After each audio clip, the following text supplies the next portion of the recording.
Good morning, everyone. And today we have kept two articles published in various journals. So again, just to repeat what I said last time also, Journal Club has two reasons to have a journal club. Number one, we come to know what is happening, in articles, recent articles. And number two is to critically evaluate what are the mistakes. Does it require any change in practice in our scenario? So keeping these two things in mind, we have two articles. First article, there's certain points that need discussion. The second article is fairly straightforward, but we chose that article because it's very interesting. We do not do it, at least in our institute. I'm sure other institutes would also not be doing it. So I think we can implement the recommendations that are there in the second article in our institutes as well. So I have Dr. Manish Agarwal today. He is third year resident in urology at King George's Medical University. Manish, you start with the first article now. Thank you, sir. Good morning, everyone. The first topic for the today's journal is time interval from transurethral resection of bladder tumor to BCG induction, and that does not impact therapeutic response. Manish, your slides are not visible.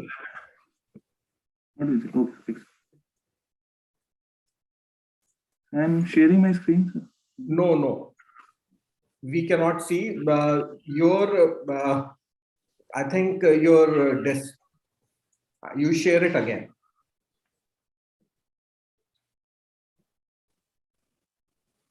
Yes. Make it full screen. Okay. The study is conducted in University of Texas in USA and published in 4th December 2020. Manish, can you again show that first slide? I missed that. Yeah. First topic is time interval from TURBT to BCG induction does not impact therapeutic response. Done by Patrick J. Hasley et al. First introduction, intravesical immunotherapy with BCG after TURBT is the mainstay treatment for patients with non-muscle invasive bladder cancer. According to AUA and EAU, NMIBC guidelines, patients with intermediate or high-risk tumors should undergo a complete induction course of intravesical BCG, defined as receiving at least 5 of 6 planned installations with risk stratified maintenance therapy. The first dose of induction BCG is traditionally administered after a 14 to 28 days period of recovery to allow for bladder TURBT defect to reepithelize and prevent adverse effects associated with systemic BCG absorption. The timing of induction BCG administration after TURBT has never been formally studied, and available guidelines do not inform this decision.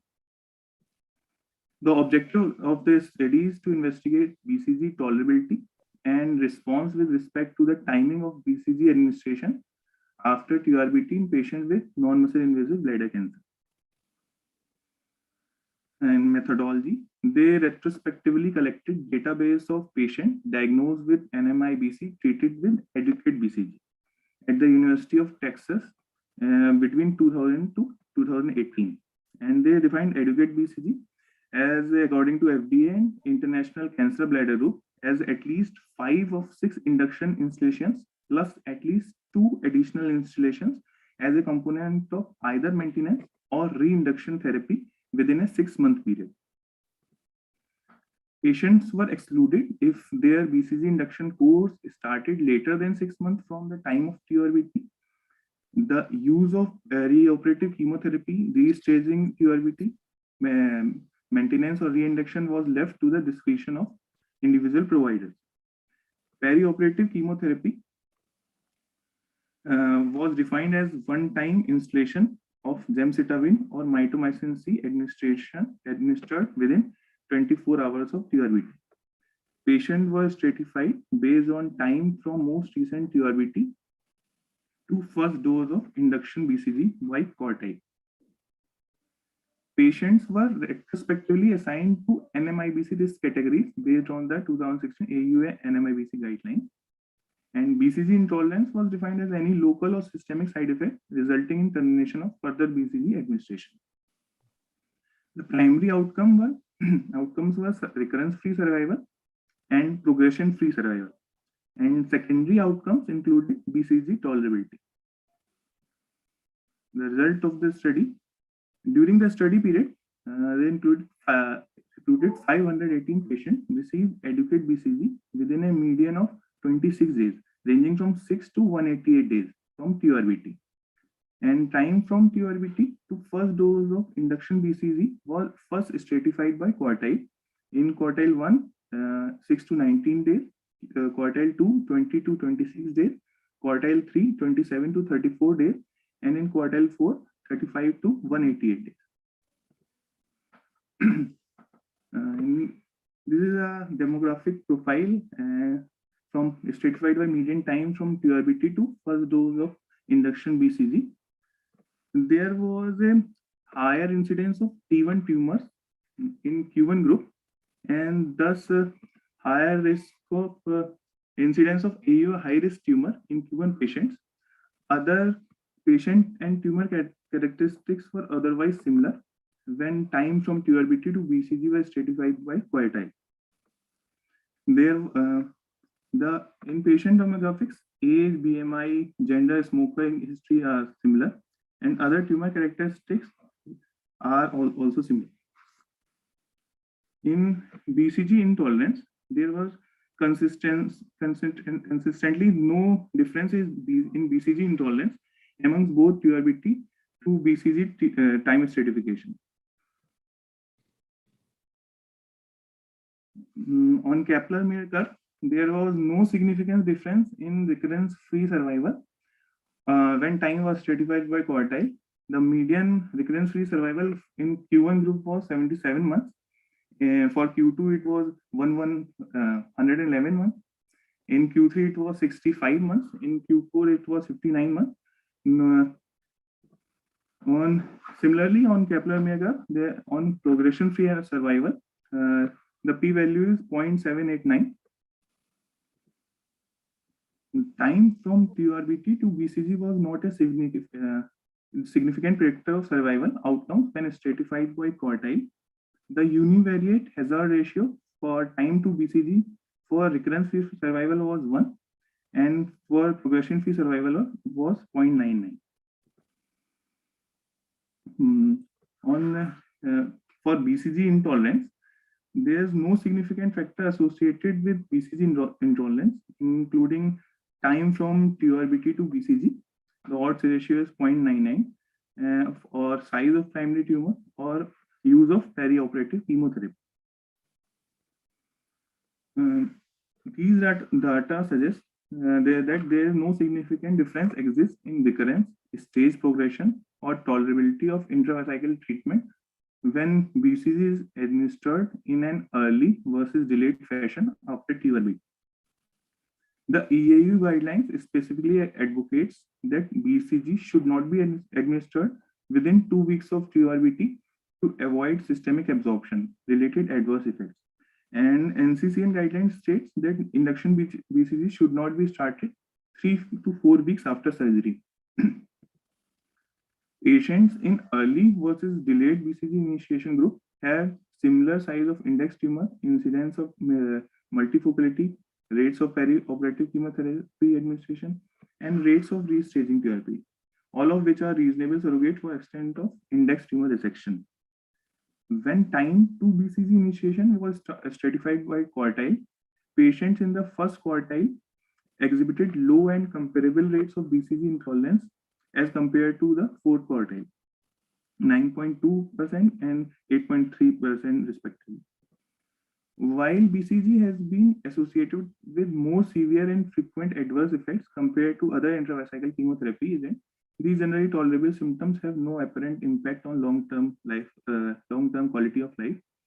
There was no evidence to suggest that early BCG administration is associated with adverse events, and there was no cases of BCG sepsis in these 153 patients who received BCG within 19 days of TURBT in this cohort. In addition to tolerability, Their present data indicates equitably oncological response to BCG over a range of post-operative dosing intervals. In this study, patient in the fourth quartile, that is more than 5 weeks from TURBT to initiation of BCG, exhibited similar oncological outcomes compared to those who received BCG at earlier time points, suggesting that some delay in initiation of induction BCG may be acceptable. The main limitation of this study is underreporting of the true incidence of BCG intolerance and overestimating median time to intolerance, as only patients who have received adequate BCG are included. Other limitations: selection bias for early initiation of BCG in patients who underwent smaller TURBT with less risk of occult perforation. There was likely bias towards patients undergoing more extensive deep TURBT to receive BCG initiation at relatively later time points after a period of recovery, and differences in individual providers' practices driven by guideline changes throughout the study period were not accounted. And concluding, the rates of oncological response and tolerability to induction intravesical immunotherapy with BCG are not affected by the timing of BCG administration after TURBT. These data support the safety of early administration of BCG in appropriately selected patients, but also indicate that delay in induction therapy do not significantly affect therapeutic response.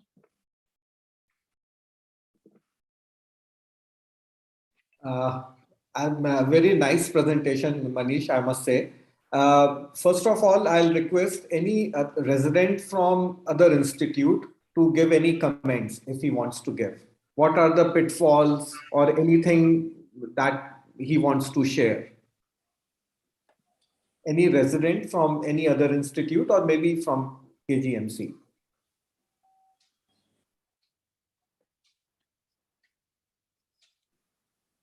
Any comment from any resident? Acha, Manish, what is your comment now?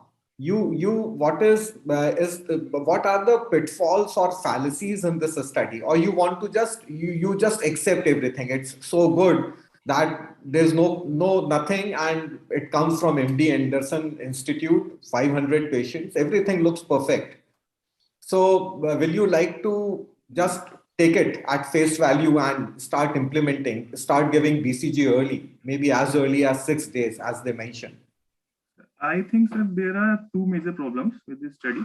First is they have retrospectively studied the data, and they are saying they have taken the patient who have taken adequate BCG, at least 5 of the 6 induction BCG and 2 additional doses.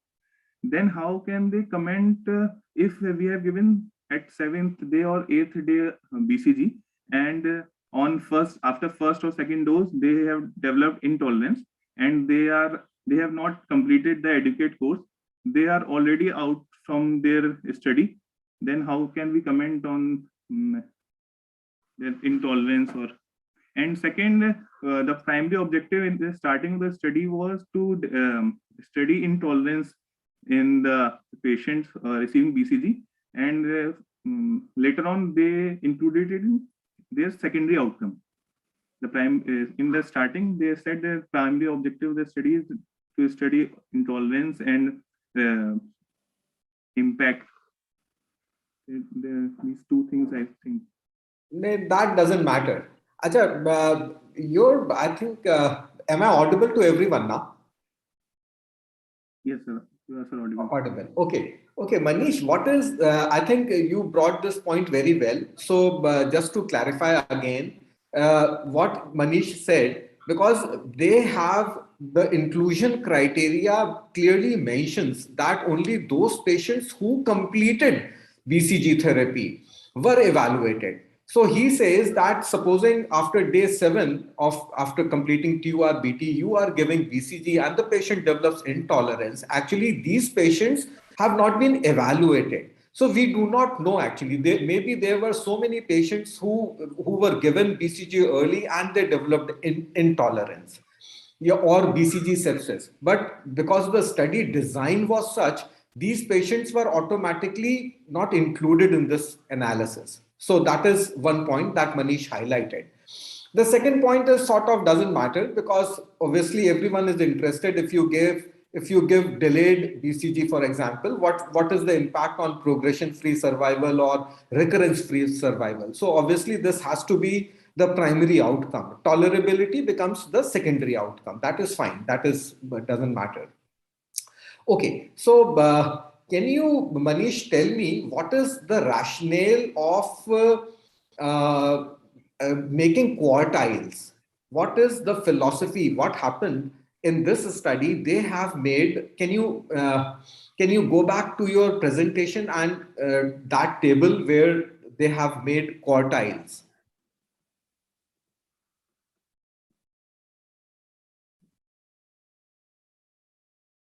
Can any resident answer this? Because I had shared the article also. So here they have what they have done. They have made quartiles. There are four quarters, which has unequal numbers. For example, in quartile one, the range is between 6 to 19. In quartile 2, it is only 6 days, between 20 and 26. In quartile 3, it is again 6 days. Here it is a little longer. And then here, of course, it is very long, from 1 month to 6 months. So what is the rationale of quartiles? If any other resident or otherwise Manish answers. Manish, you tell.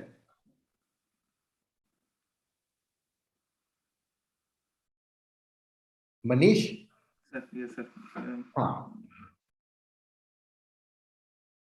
Okay. So, see, the reason for, because these are unequal groups, it comes to our mind, why they have created unequal groups.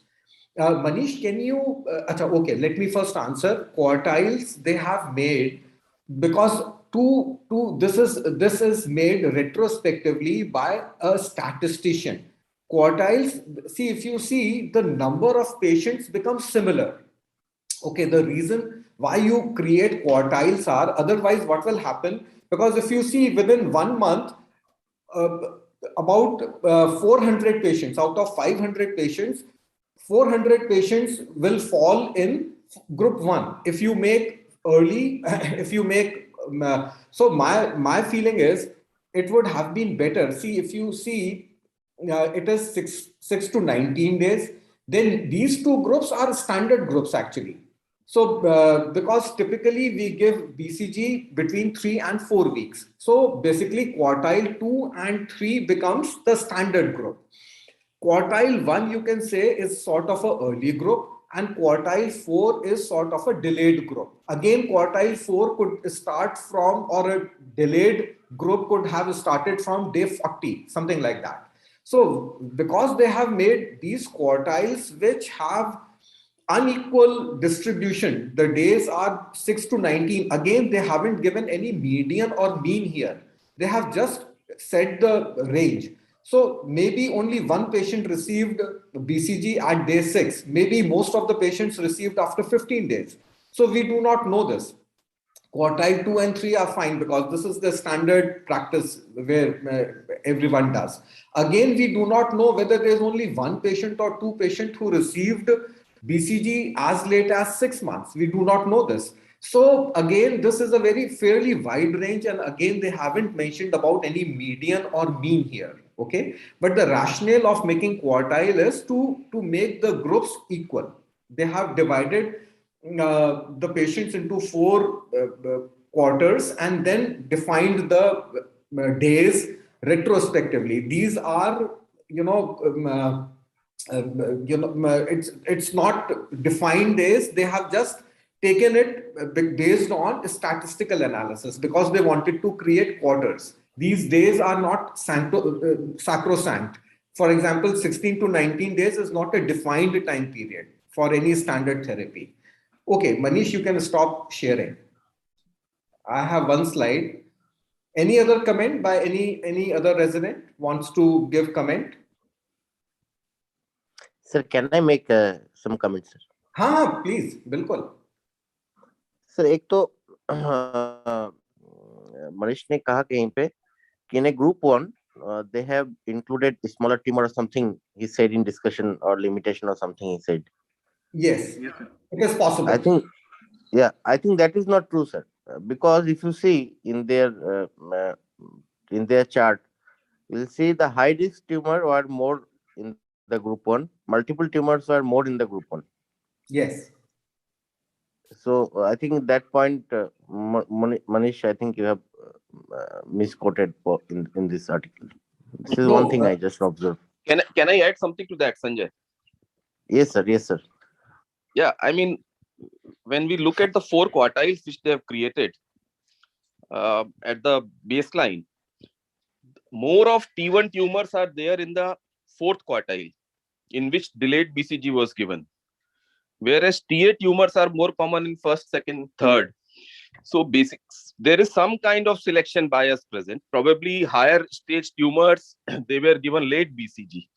Now, whether that was on account of more extensive resection or larger size, or what was the reason, that has not been specified.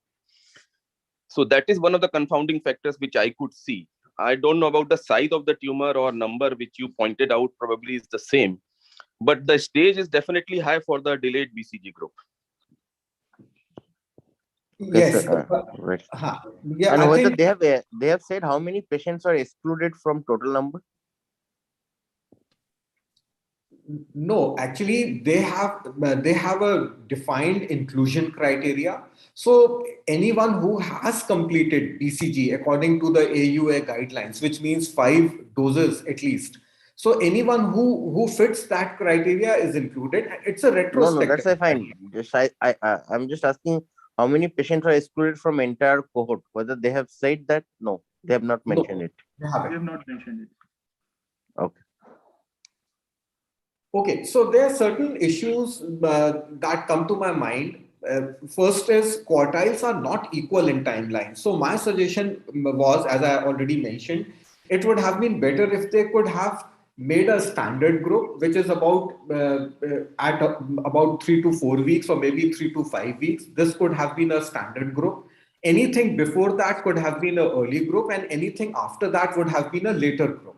And then we could have compared the results. So, because quartiles are not equal in timelines, this can be one small thing. Again, what what Surekha said and what Dr. Sameer said are correct. Actually, they have mentioned both the things. In first quartile, they were higher. They were more higher risk patients, higher risk tumors actually in first quartile. Similarly, they have also mentioned that those patients who had bigger tumors were probably given BCG after 1 month. Okay, so there was a slide, as Sameer mentioned, that in the fourth quartile there were more T1 tumors. So both the things were correct. And uh, again, as I have already mentioned, they haven't mentioned the means, the duration, the fourth quartile, especially the range is very wide, and they haven't mentioned the mean actually. So it is quite possible that most patients received within 40 days or something, and there were hardly 1 or 2 patients who fell into the 6 month category. And so again, as I have already mentioned, they could have created 3 groups instead of 4: early, standard, and a delayed group. So these were my comments, and if there are no further comments, then probably we can move to the second paper. Sir, good morning, sir. Dr. Uday is there. Hello. Uday, good morning, welcome. Sir, good morning. Actually, there is a problem with these studies that because if you are delaying the BCG, the whole purpose of giving BCG is that to prevent the recurrence as well as the progression.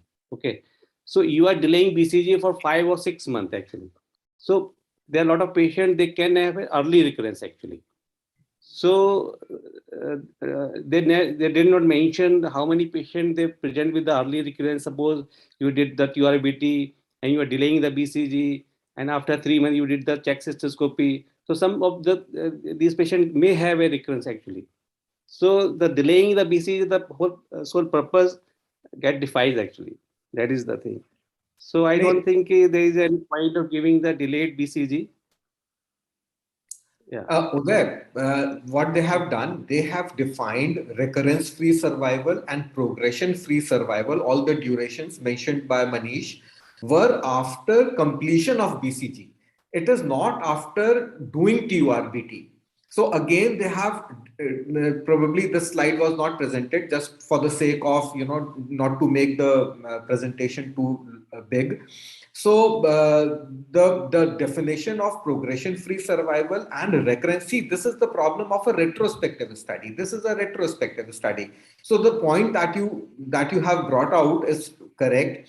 So maybe patients who didn't develop recurrence even after 6 months were probably biologically different actually from those who, because there was otherwise no recurrence as well. So you cannot take those results of patients who were given BCG at 6 months and compare their progression-free survival and recurrence-free survival from the other group patients. So maybe because they never developed recurrence for 6 months, so maybe biologically they were slightly different. So I think the points that you raised were relevant. Any other point by anyone else, or otherwise we move on to the next paper. So my feeling is that although this paper, there were two groups, first quartile and fourth quartile, that are worth thinking about. The first quartile, it was too early, but still they say that BCG intolerance was not there, even though they had given BCG at a very very very early timeline. And similarly, they say that if you delay the BCG, it doesn't impact the progression free survival or the recurrence free survival. So these are 2 points, but as I still feel that we need to be cautious. I think BCG should not be given so early because it's a live attenuated bacteria, and because the wound hasn't healed. So to my mind, common sense says that if the wound is still raw and if you are giving live bacteria within the bladder, so common sense says that the chances of intolerance will be higher. So and delaying it too further, again, as Uday also mentioned, that the very reason why you are giving BCG is lost actually. So although this paper is slightly unique, because as the authors mentioned, it comes from MD Anderson. Ashish Kamath is one of the authors there in this paper. So but it gives you a food for thought, but I think it's too early to implement what they have suggested. Can I So add something to that? yeah, please. Yeah, probably we are talking about delayed BCG in terms of 5 months, 6 months. But there may be some patients who might have received it in, say, fifth week or sixth week. So Yes. their point was, even if the BCG is slightly delayed, that is still acceptable. That's what they're trying to convey. They don't mean to delay it by 6 months. So that is Yes. something which we should not forget. So probably giving it at 1.5 months is still acceptable rather than not giving it at all.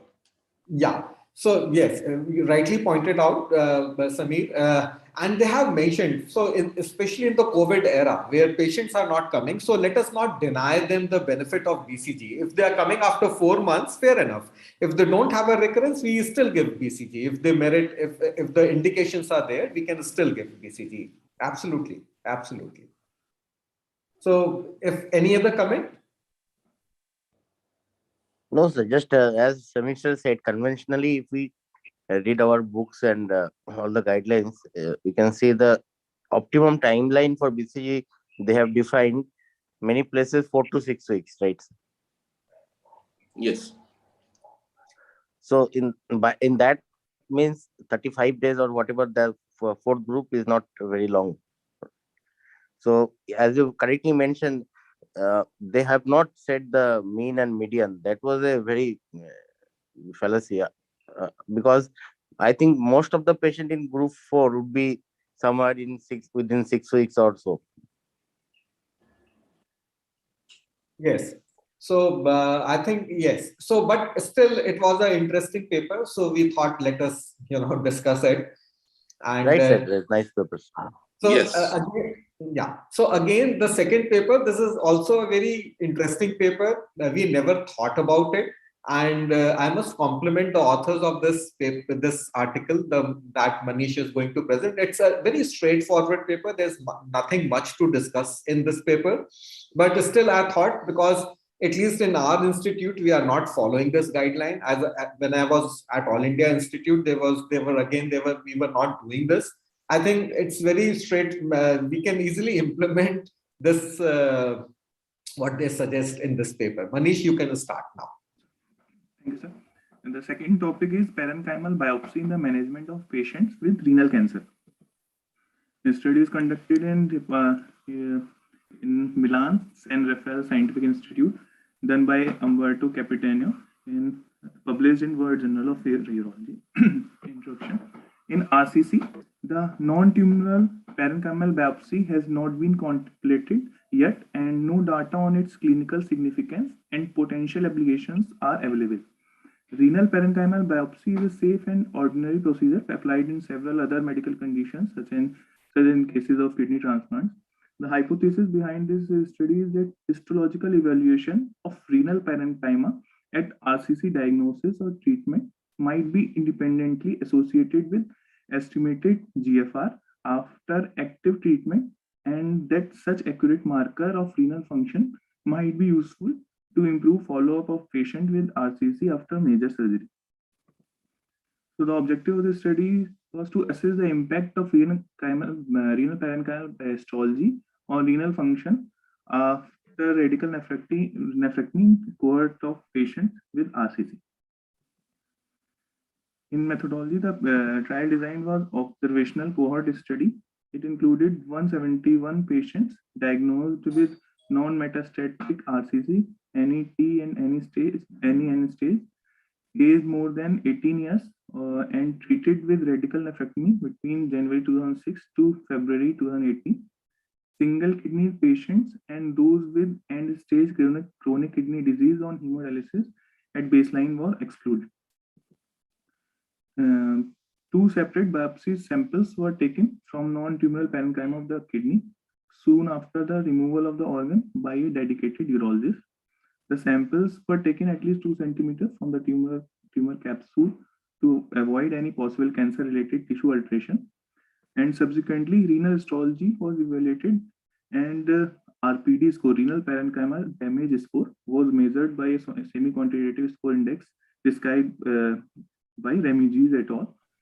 And they included glomerular global sclerosis, tubular atrophy, interstitial fibrosis, and arterial and arteriolar narrowing. For example, in this on left side, this is normal renal parenchymal biopsy, but on second picture, there is glomerular sclerosis, interstitial fibrosis, tubular atrophy, and inflammation, and the Remigis score is 5. Clinical tumor size on the basis of preoperative imaging, symptoms or signs related to tumor at the diagnosis, tumor position in the kidney, and TNM stages were recorded. And other comorbidities were also recorded with use of Charlson comorbidity index, history of hypertension, AMI history, and coronary arteries, and these comorbidities are also recorded.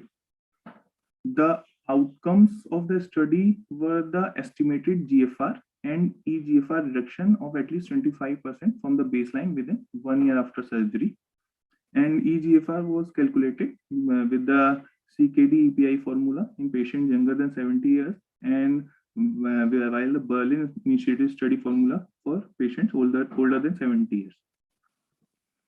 The result of the study, the overall 171 patients were enrolled and median age was 66 years. Or PD more than one was found in 64 patients, that is 37% patients. Patients with RPD more than one were older than those without RPD.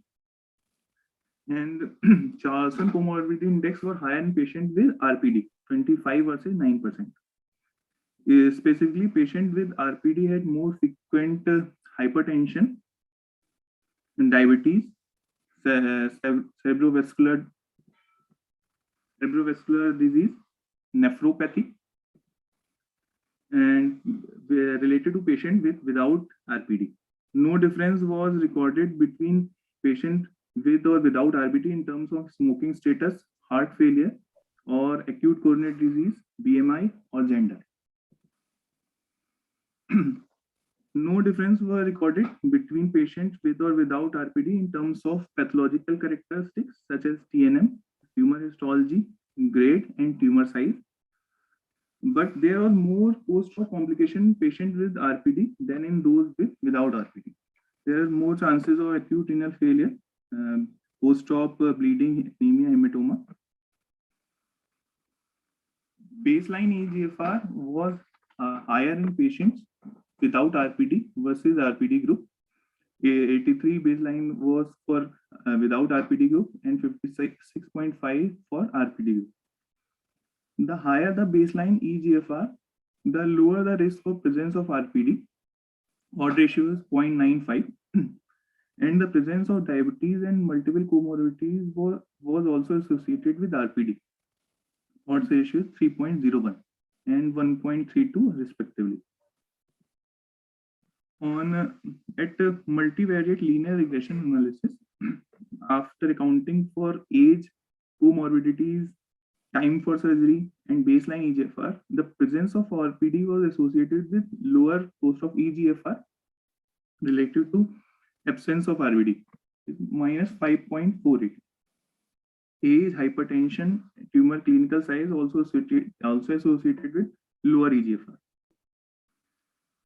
At multivariate logistic regression analysis, after accounting for age, comorbidities, and time from surgery, RPDs are significantly associated with clinically significant eGFR reduction after surgery. Odd ratio is 3.06. On temporal pattern of renal function, the determinants after radical nephrectomy was different between patients with or without RPD. At 6 months, patient without RPD, eGFR dropped to 55 from baseline 83, and in patient with RPD, eGFR dropped to 40 from baseline 56.5. In this preliminary and hypothesis generating study, they assessed the added value of renal parenchymal biopsy in the predicting renal function outcomes in patients with RCC. The presence of RPD was associated with a lower GFR after surgery, after adjusting for major predictors of eGFR reduction, that is age, diabetes, hypertension, time from surgery, tumor clinical size, and baseline eGFR. Current result highlights some considerations. First, the presence of baseline diabetes, multiple comorbidities, and low baseline eGFR was associated with the presence of RPD. RPD assessment through renal parenchymal biopsy gives somewhat a direct and unbiased measure of the function reservoir of the kidney. Here it is showed for the first time that RPD is associated with lower eGFR and bad functional outcomes in patients with RCC who submitted to radical nephrectomy, and that RPD adds valuable information to the prediction of functional outcomes in addition to other well-known predictors. In addition, if surgical approach to the mass is risky, example anatomy or the location of the tumor makes nephron sparing surgery problematic, radical nephrectomy might be preferred in comparison to partial nephrectomy. In this context, the additional information brought by the parenchymal biopsy concurrent to the tumoral one might improve the decision-making process by supporting radical nephrectomy in cases of no or little evidence of RPD, or by supporting partial nephrectomy in cases of RPD presence. Finally, RPD assessment might be useful after surgery in case of radical nephrectomy. One might ask the pathologist an evaluation of non-tumoral parenchyma to obtain information on the potential of the remnant nephrons, thus to better tailor functional follow-up, and in case of RPD, put more effort on CKD prevention and multidisciplinary evaluation with the nephrologist. The limitation of this study is due to its retrospective nature. They lack time standardized serum creatinine and eGFR evaluation. However, each patient had at least one serum creatinine measure before and one after the surgery. The maximum time limit of eGFR evaluation was 12 months, thus conclusion might not hold for longer follow-up. Numerosity of the cohort is low, and main limitation is the lack of external validation of their findings. Finally, a key assumption of the model is that RPD has systemic cause, and thus that RPD score in biopsy kidney matches exactly with the RPD score in intralateral non-biopsy organ. Thank you. Thank you, Manish. I think very well presented. So, any comments by anyone? Sir, I want to give some comments. Please. So, I think in 2018 or 17, AUA guidelines, I can remember they have mentioned that whenever you do a radical nephrectomy or partial nephrectomy, you should also report the normal parenchymal biopsy report separately. That should be mentioned. So that time, when I read that guidelines, I went through almost maybe hundreds of our report in our institute to find out what they have mentioned regarding this normal parenchyma. So I found maybe one or two patients they have written that some changes consistent with CKD or fibrosis or something like that. So then I discussed with my pathologist that whether we can do a separate biopsy. So they said that is a part of their protocol, that whenever they receive a sample, they do biopsy of the tumor tissue and they also take biopsy of the normal tissue. So if there is something relevant, then only they used to report it. Otherwise, they don't report. So then I went through many, maybe 100, 200, 300 biopsy, and I could not gather any relevant information that is publishable. So this was one fact. This is one thing which happened. I wanted to share. And So second you thing, missed. and they also said, and which So is relevant Rekha, also public. Huh? so Rekha, you missed the boat. Yeah, You could yeah, have maybe. published. No, Okay. actually, that is given in AWA guidelines also, that you should biopsy and on basis of some or other studies. They have not mentioned without some studies that it should be taken. And other thing they said that there is a problem with this normal tissue biopsy, that when I was discussing with the pathologist, they mentioned that whenever you are taking a kidney out and when you are taking a biopsy in a CKD patient, is a different scenario. How it is different? They said you take a kidney out and you clamp the artery, clamp the vein, and it took out the kidney and you take a biopsy. And sometimes there's a difference between the artery clump and taking the biopsy, maybe 1 hour or so. While in patients where we are taking a biopsy in a patient, say for a transplant kidney or a CKD patient, so biopsy is taking from a normal blood flowing kidney.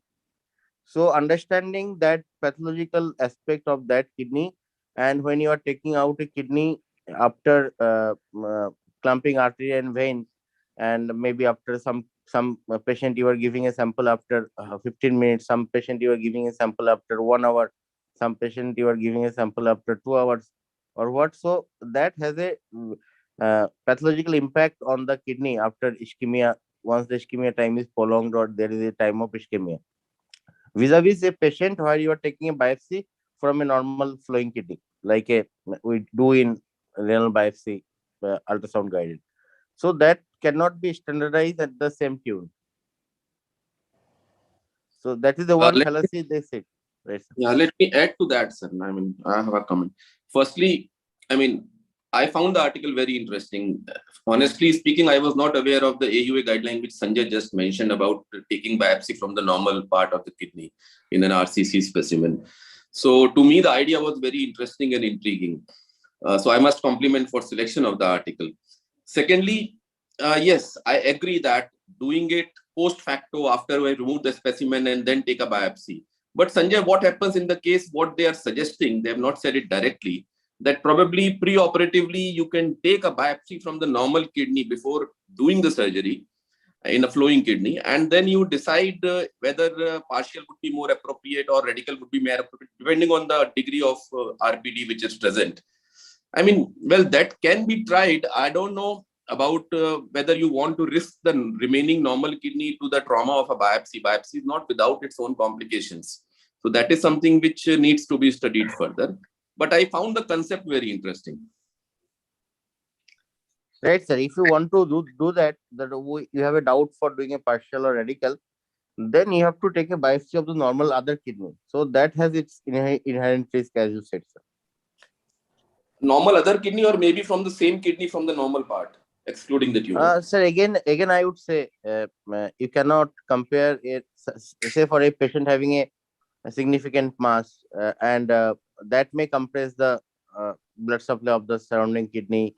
So, if you really take a decision, that should be based on how the other kidney is, rather than what this kidney is, right?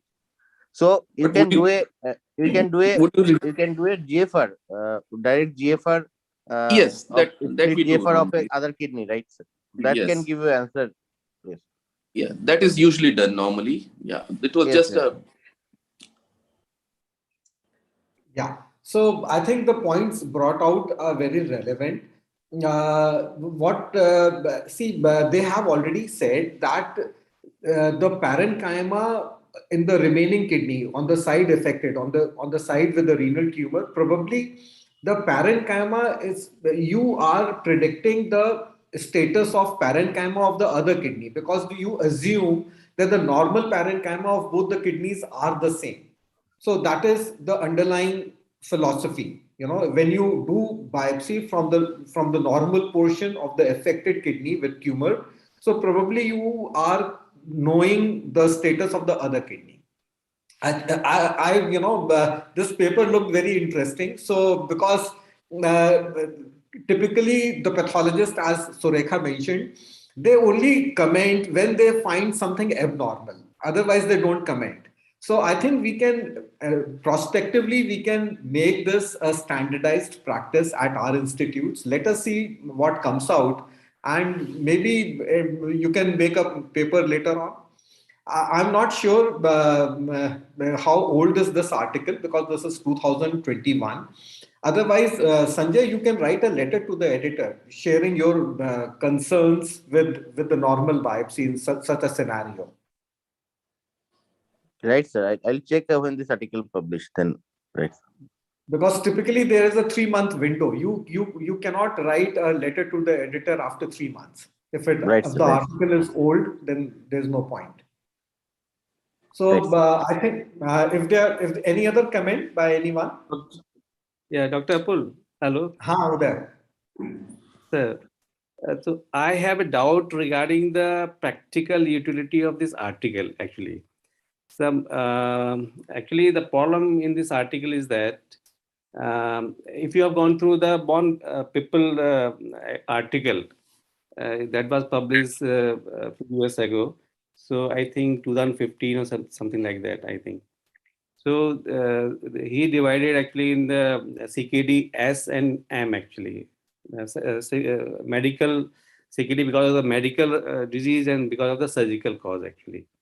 So they find that if the patient have a CKD, medical causes, so whether you go for the partial or radical kind of thing, there is still there was no survival advantage whether you do the partial or radical effect. Mean if there is a medical causes. If you go through this article, so they are just talking about the same line actually. So because you are doing the biopsy on a single kidney, and you are predicting that the same thing is must be present in the other kidney, remaining kidney actually. So they must be talking about the medical thing actually. So I have a doubt whether there is any practical utility, because when you are going for the partial actually, so partial depends whether you are able to do that partial and effectively or not. Okay, it's not depend if there is a RPD present or absent, and then you are deciding I should go for the partial or not. So that is the thing. So whether there is any really practical value of this article, whether you want to get the RPD done is there any impact of this thing, even if you know that he is having a severe RPD or less RPD? I don't know. Okay. So I think thank you for the comment, and if there are any other comment, otherwise we can. I'll just like to compliment Manish for good presentations. Both the presentations were Ah, very good, and for the article selection. yes. So I think I also agree. The presentations were very crisp and to the point. So, and we didn't want to have a very big presentation, 50 slides or something. Yeah, the presentation should be small and it should be interesting. Then only the audience would be interested, right? And a very Yes, there are so many good papers and they are so complex. So yes, presenting those paper, understanding them is a little cumbersome and time taking. yes. Right. Right, So sir. Thank you so much. thank you, thank you, thank Thank, you. thank you, Dr. Thank you, Apul, sir. for a Thank nice you. presentation. Thank you, Manish, Dr. Manish. Thank you. Thank you. everyone. Thank you. Thank you. Thank you. Thank you. Bye. Okay, bye.